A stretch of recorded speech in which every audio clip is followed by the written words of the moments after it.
Hello, Psych 101 students. Welcome to Learning Objective 4, the scientific method. So, psychologists use the scientific method, and science has these 4 goals. We want to describe what happens, predict when it will happen, control what causes it to happen, and explain why it happens. Science doesn't always achieve all 4 of these goals, but the more that you can, then the more you can understand a phenomenon. And a lot of these kind of go together. If we can, for instance, if we can predict when something is going to happen, or like how something is going to happen, then we can control, it happening or not happening. If it's a bad thing, and we know like what leads to it, we can make sure we don't do those things. If we know what leads to a good outcome, we can make sure that we do those things. So I don't know. I guess I give you a quick example, something like infant attachment. Um, we, we've learned to describe what attachment is. It's the emotional bond that develops between an infant and the primary caregiver, usually the mother, but it doesn't have to be. Um, can we predict when it happens? Sure. There's been enough research. We know that it happens. The secure bond, attachment bond forms when the caregiver is a sensitive caregiver, that they're sensitive to the infant's needs. They feed the infant when they're hungry. They change the diaper when the infant's wet or poopy. They they hold the infant when the infant is scared. I mean, it's by being responsive to the infant's needs, you create that emotional attachment. So we can predict what leads to it. And if we can predict what leads to it, we can control it. We can teach a caregiver, always go to that infant when they cry out, for instance, which is the best strategy to teach them to trust you. You're always there for them. They cry, you go to them. And by the way, you may have heard before or read somewhere that of strategies where it's like, if the infant cries, why let them cry for 15 seconds before I go to them, or things like that. Totally a bad strategy. Any real expert in the area will tell you the best thing to do is to go to an infant right away every time they cry. Um, and it creates that bond. They learn, I can always trust you, I can rely on you. Anyways, so we can control it. And explaining why it happens, well, it is the explanation for the emotional bond is, I just mentioned the word trust. It's that the baby learns to trust that caregiver. They learn that, oh, I don't have to, I can count on others when I need help. Anyways, and that's a simplified explanation, but these are the goals, and this is in any science. The scientific method is a procedure, a systematic procedure of observing and measuring phenomena, as it says here, which are observable things, to answer questions about what happens, when it happens, what causes it, and why. Basically, you're fulfilling those goals that we just looked at in the scientific method. This process involves the dynamic interaction between theories, hypotheses, and research methods. We'll talk about each of those. So think about the question like, are you a safe driver? Well, we, as psychologists, we don't answer that, once again, based on things like intuition or beliefs or opinions. It's, as critical thinkers, we've learned to reject those kind of things. I believe I'm a safe driver, or it's my opinion, or it's my gut feeling. And to answer a question like that, you can conduct some kind of research to figure out if a person's a safe driver, or if a group of people are safe drivers. Um, you want to use some kind of objective, systematic, and evidence finding, research. This is these are the 5 steps in the scientific method. And this is basically, how you do it. You formulate a theory, or you use an existing theory as a starting point. A theory, well, actually, we'll get to this in upcoming slides. I'm not going to define them now, but so you formulate some kind of theory. It's a general statement, and then you develop a testable hypothesis, meaning if the theory is true, then this should happen. The difference between the two is a theory is more general. It's larger and it's based on existing evidence. Uh, when you formulate a theory, it's usually after you have become very familiar with the existing research in an area. You do literature review, you find out what other people have found, and then you start to piece it all together and come up with an idea. Well, this is probably how it all works. And it's often like a large construction. It's not something that you can answer in a single study. A hypothesis, however, is a single prediction. It follows from the theory, but it's a single testable hypothesis that you can like often run one study to test. You know, is that hypothesis correct or not?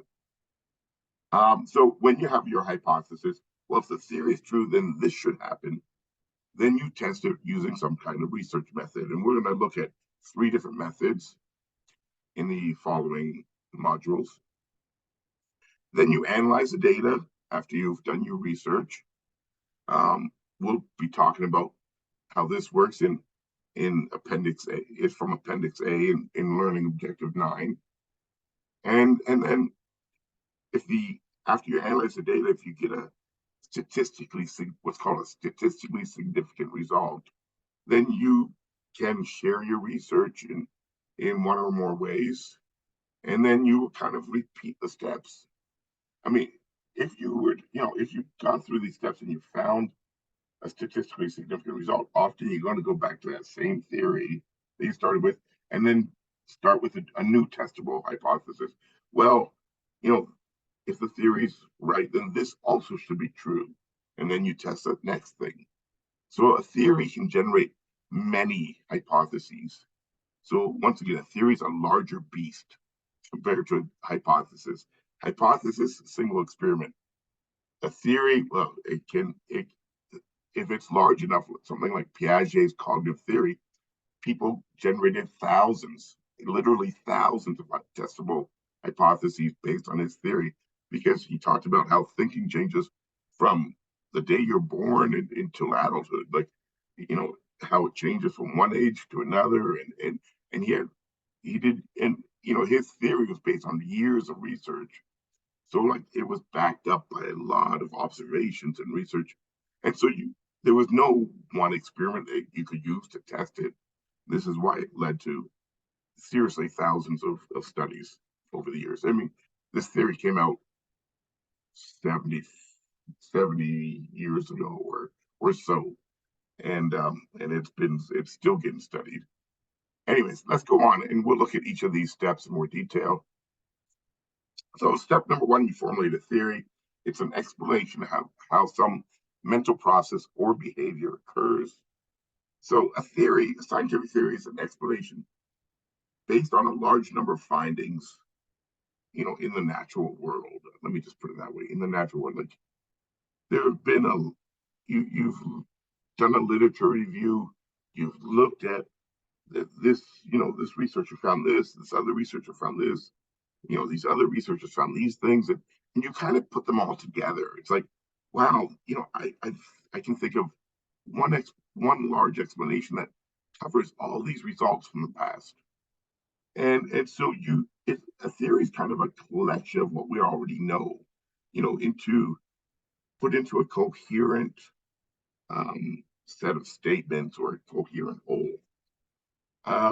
It's okay. Theories are, once again, the general explanations. And just to give you an example, we have talked about cell phones and driving. So, like, maybe my theory is that a major cause of car crashes is distracted driving. So once again, that's general enough. I'm not saying in my theory it's not about specifically about cell phones. I'm saying when drivers get distracted, it I believe it leads to more crashes, and I've looked at evidence that suggests that. Okay, so based on that theory, I want to develop a testable hypothesis. It is an attempt, as it says here, to answer a theory's questions, and it consists of a testable prediction that should be observed if the theory is correct. So it's a specific prediction based on the theory which can be tested. So in the case of the distracted driving, well, if distracted driving does cause more car crashes, then using a cell phone while driving, should be distracting and should therefore interfere with the driving and possibly cause more crashes. I mean, so that would be one hypothesis. There would be others. Distracted driving could be if you're listening to sports on the radio while you drive, if you're having an argument with a passenger while you drive, if you're reading a map while you're driving, there would be a number of hypotheses you could generate from the theory. The theory is just about distraction in general. A hypothesis is about a specific thing. Okay, I'm going to test cell phones, for instance. Let's go on. You test your hypothesis with a research method. It's as it says here, it's a systematic collection of data that can prove or disprove a hypothesis. By the way, proving or disproving the hypothesis does not prove or disprove the theory. Maybe I find out that cell phones don't distract and cause more crashes, but it doesn't mean the theory is wrong. Maybe it's other types of distractions that do it. So a theory can, either support a hypothesis. Excuse me, my voice is going again. A hypothesis can either support a theory or, pull some support away from it, but it never answers whether the theory is correct or not. A theory needs you need to generate many hypotheses to really decide if the theory holds up or not. You keep adding support by finding things that hypotheses that support it if they turn out to work, or you keep finding things that aren't supported by theory and eventually it needs to be revised or perhaps discarded. Okay, so we want to develop some kind of data collection method to test our hypothesis. How would we do that? If we want to test whether phones are distracting enough to interfere with driving, well, we don't want to give subjects phones to use while they drive and to see how many of them crash, because that would be unethical. If I'm the researcher and I believe that phones can cause crashes, I'm certainly not going to have tell subjects, hey, you're in the group that uses phones, so go ahead and use your phone while you're driving. I mean, that would never pass an institutional review board. What you would do is set up something like a driving simulation. They have those, and you would have some subjects use a phone and some others not use a phone. So these are like things that where you drive, there's a screen in front of you, or you could set up a circuit, driving circuit in like a large parking lot or something like that, where there is no harm that can come to other people or cars, and maybe you have pylons that they have to drive around and things like that, and you test it in a controlled environment. And that, what I was talking about there would be considered an experiment. You would have some people driving while they're on the phone, others driving while they're not on the phone. You would probably have a third group that drives with a hands-free device to test that. Anyways, and then you compare the number of pylons they knock over in the three groups. And besides experimental experiments like that quick one I described there, We can also do what's called descriptive or correlational studies. We will get to those later. Okay. Step number 4 is to analyze the data. So once you do some kind of study, you in any study you collect data, which means that you have numbers that have been collected that represent something of importance. There are statistical techniques available depending on the type of study that tell you whether or not you found a significant difference between groups, or whether or not you found a significant correlation. Anyways, depending on the type of study, there are different statistical techniques that you use. To say that your study worked, you need to find what's called a significant effect. This means that the results are not likely due to chance. I mean, imagine I had two groups of, I don't know, 50 subjects. One group driving with a phone, one group driving without a phone, and the group with the phone, they knocked over on average a number of, let's say 9 pylons, and the other group knocked without a phone, they knocked over 8 pylons. Oh, I might say, hooray, my experiment worked. The people with phones knocked over 1 extra pylon. Well, that would not likely be statistically a significant effect. A significant effect means that it's not likely due to chance. It's quite possible that, the phone makes, if the phone made no difference, that still one group might knock over on average one extra pylon. It just happened that some worse drivers ended up in that group. I mean, there's always some chance results. So when you run the statistics and determine if you have a significant effect, what the statistics do is try to rule out that it could just be due to a fluke, to a chance result. So once again, a significant effect means not likely due to chance, and which means that something in the study caused this group to have more accidents than this group, for instance. Once again, we're going to return to this in Learning Objective 9 in Appendix A, so I'm not going to spend much time on it here. Number 5 is to share your results. If you get a significant effect, then you do want to share your results.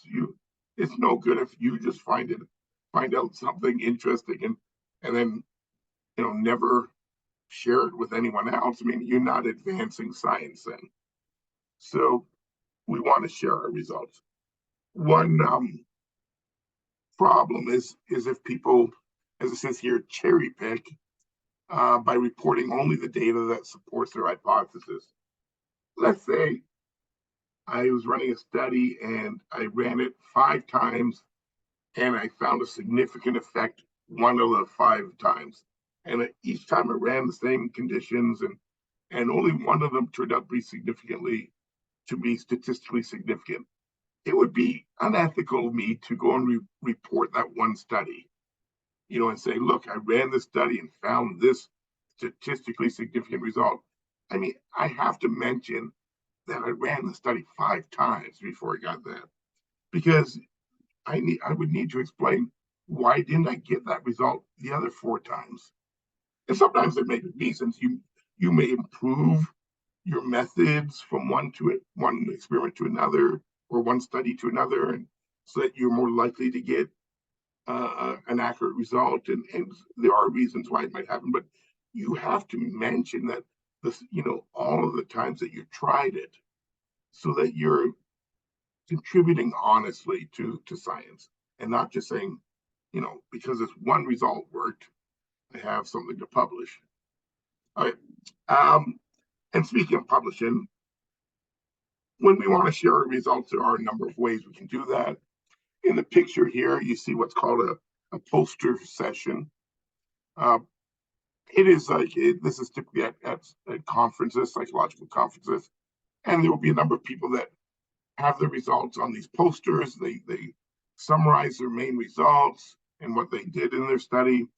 And people walk around, and there may be hundreds of these in a room, in a large room, and people will walk around and look at the results in different studies, and you stand by your poster to answer questions and explain anything that anyone wants to know about it. And so this is one way to share data. A second way would be to actually give a talk. It's a little bit more stressful and a little bit more advanced than a poster session. You to give whatever a half hour or an hour, 1 hour talk on your study and your results. And then people typically can ask questions after your talk. A third way to share your results is to publish. You publish a research paper in a journal, and that's kind of the way to best share your results with the world, because only so many people will come to a talk or a poster session, but you put it in a good psychological journal, and there are psychologists or scientists around the world that will read that, possibly, because there are people in Asia or South America or Russia that are reading the same journals that we read here, if they're the top-notch scientific journals. I already mentioned earlier, I published in the British Social Psychology Journal, and it wasn't because I was in Britain at the time or anything like that, but it didn't really matter, because these journals get shared to institutes of learning like universities and colleges around the world. In that way, it's kind of sharing results on a more permanent basis.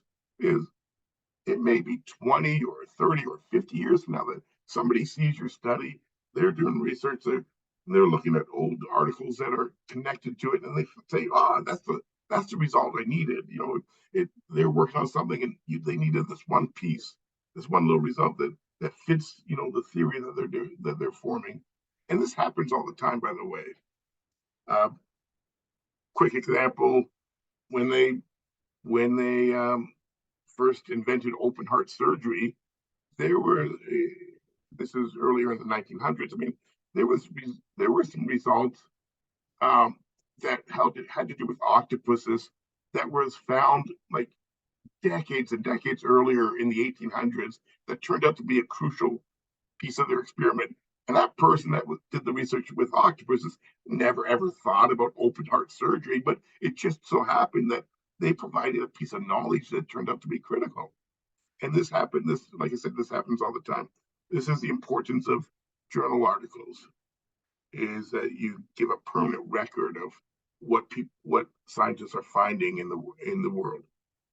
Okay, the last bit here is replication, and replication is to repeat an experiment, one where you found a significant effect, and you repeat it to verify and confirm the results.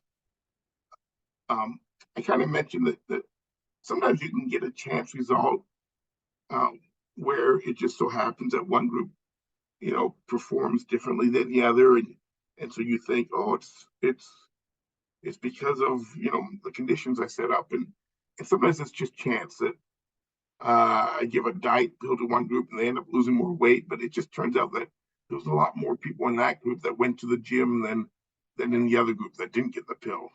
Anyway, this can happen in psychology. The statistics that we use allows for up to a 5% chance that it is a fluke result. And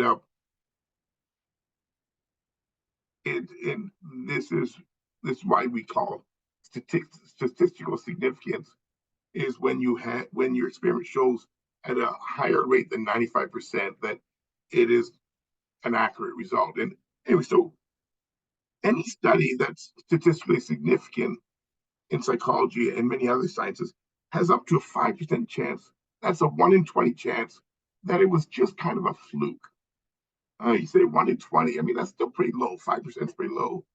But if I run the experiment again, the same experiment, and I get another significant result, that 1 in 20 chance goes all the way to 1 in 400 chance. I mean, and once again, this is the probability that it's actually not a real result. I just got lucky. 1 in 400 chance, you start to really believe it then. That's like that's like a quarter of a percent or less.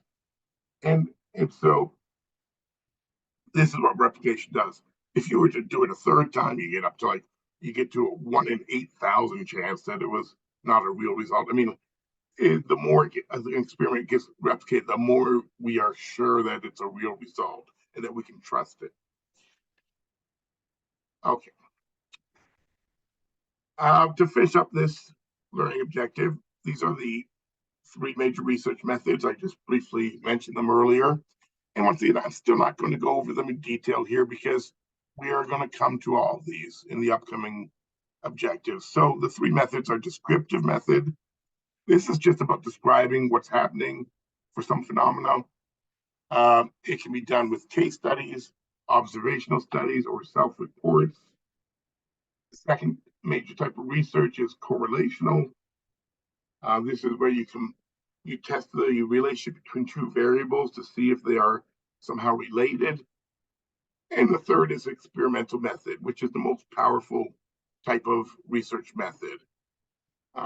You control the situation and you manipulate certain variables to figure out if one thing causes another. It is the only method that can determine that variable A causes a change in variable B. Like my diet pill causes weight loss. I can't figure that out with a descriptive or correlation method, but experimental method can lead to a powerful statement like that. I figured out this variable causes a change in this variable. So once again, we'll look at all 3 of these methods in the learning objectives to come. And that'll be it for this one.